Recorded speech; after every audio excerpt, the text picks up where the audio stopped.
Teman-teman, hari ini saya berada di Stadion di Murtala, Banda Aceh. Inilah tempat live latihan ataupun Persiraja Banda Aceh, dikenal dengan Tanah Rencong Aceh, teman-teman ya. Ini adalah Stadion di Murtala, Banda Aceh, tempat latihan Persiraja.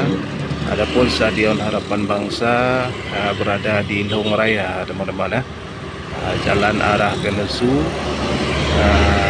baru jumpa dengan Long Raya Banda Aceh. Adapun di sini kita saat ini berada di Stadion di Murtala, Banda Aceh. Ada latihan sesi tendang Persiraja, teman-teman.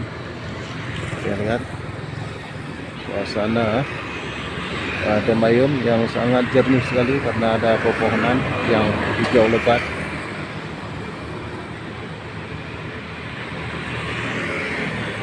Nah, kondisi di Banda Aceh hari ini, teman-teman.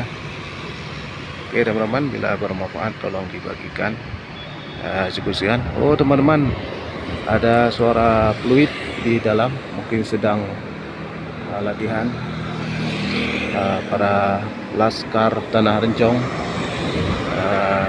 Aceh, teman-teman. Oke teman-teman, kita sudah masuk di Persiraja Banda Aceh. Oh, langsung. Nah, teman-teman, kondisi di lapangan Persiraja Banda Aceh.